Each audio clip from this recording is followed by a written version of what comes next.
L'État a géré et a négocié avec les établissements, qu'ils soient publics ou privés, mais les médecins, non. Ils ont été les oubliés. Et donc, on n'a pas participé aux décisions qu'on s'est vu imposer. Et on a travaillé parce qu'on a montré notre capacité d'adaptation très rapide lors de la première phase. Ça a été, on n'avait jamais connu ça. Et ça s'est fait sur un mode quasiment de bénévolat. Et aujourd'hui, vous n'imaginez pas la galère que l'on a à faire rémunérer les actions de tous les confrères qui se sont mobilisés comme un seul homme. Et c'est toujours pas résolu. On était au mois de mars, d'avril et de mai. Et ceci parce que il n'y avait pas de structure forte pour pouvoir discuter et imposer que l'État considère ces médecins libéraux dans leur originalité. Il n'y avait pas que dans les établissements, c'est partout, et on s'est bien aperçu qu'on n'avait pas... on oubliait les pneumologues, on oubliait les pédiatres, on oubliait les psychiatres, et de plus en plus, on parle de la psychiatrie aujourd'hui. Oui. Et on ne parlait que de l'hôpital public, et particulièrement de la réanimation. On ne peut pas le nier, c'est quelque chose d'important. Et puis, de la ville, de la proximité, du domicile, du médecin généraliste. Entre les deux, le maillon, c'est souvent la médecine spécialisée. Et on a oublié toutes les maladies chroniques, la prise en charge des maladies chroniques. Et on s'aperçoit, et d'ailleurs les Italiens l'avaient déjà dit avant nous, qu'on oublie, et on oublie toutes ces spécificités de la prise en charge quotidienne des pathologies, et notamment de la pathologie chronique. Et on voit bien là que l'absence de visibilité, et particulièrement des spécialistes, est délétère dans la prise en charge des patients. Voilà. Il est vrai qu'il y a une forte focalisation sur l'hôpital public, sur la réanimation tout au long de ces mois. Docteur Honora, vous souhaitez... Alors, sur la réanimation, il n'y a que 750 lits de réanimation privés et que 5000 lits de réanimation hospitaliers. Alors évidemment, nous, on s'est sentis complètement laissés en dehors du chemin. D'abord, les réanimations privées n'ont pas été sollicitées de prime abord. Mais on ne va pas refaire toute l'historique de la crise.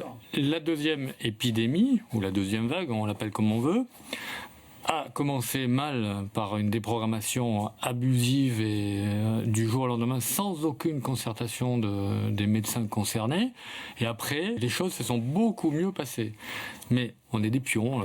D'un côté l'ARS, de l'autre côté les établissements de santé, et nous n'avons pas notre mot à dire. Donc notre nouvelle union syndicale, elle va peser de tout son poids et on sera encore plus écouté et on défendra encore mieux et les patients et les praticiens. Alors, je vous sens très combatif pour cette union.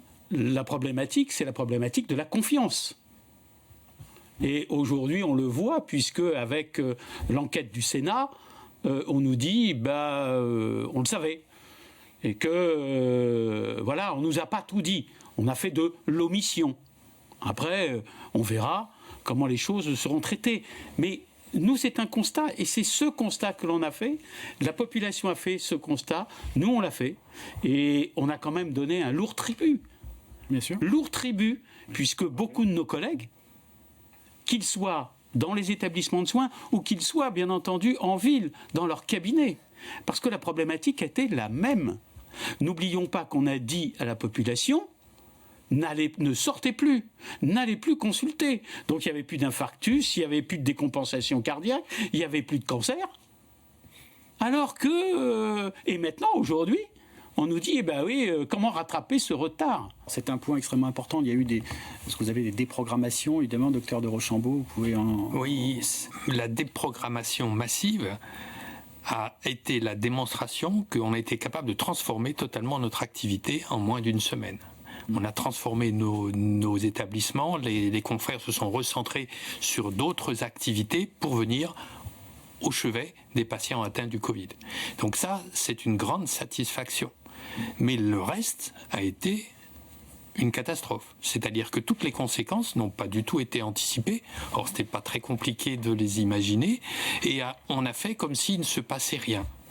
Et la deuxième vague est arrivée, les malades non traités de la première nous arrivent en ce moment.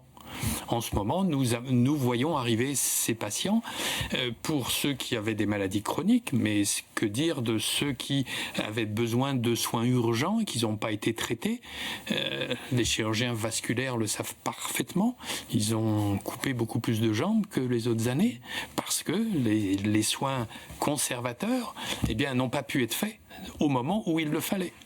Donc cette dégradation de la qualité des soins était une conséquence, alors qu'on est resté, nous, les libéraux, l'arme au pied, pendant 3 mois sans rien faire. On aurait peut-être pu s'occuper de ces patients-là. Docteur Cuc. Ouais, vous savez, il existe ce qu'on appelle la réserve sanitaire. Ce sont des hommes et des femmes qui sont rappelés. D'ailleurs, elle a été activée lors de cette crise. Mais il y a quelque chose qui nous a manqué, c'est le matériel. Matériel, mais aussi lits, machines respirateurs, etc.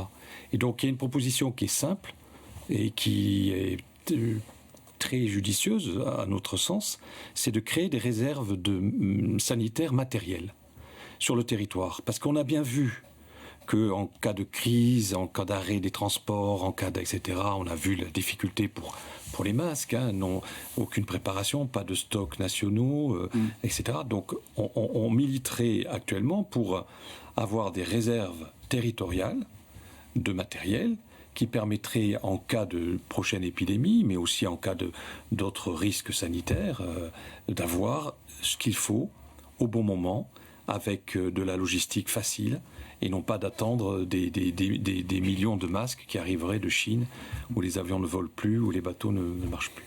Et donc ça, c'est une proposition qui est concrète, qui peut se mettre en place demain, en collaboration URPS, ARS, hôpital public, pour avoir sur le territoire les stocks nécessaires pour prévoir. Gouverner, c'est prévoir.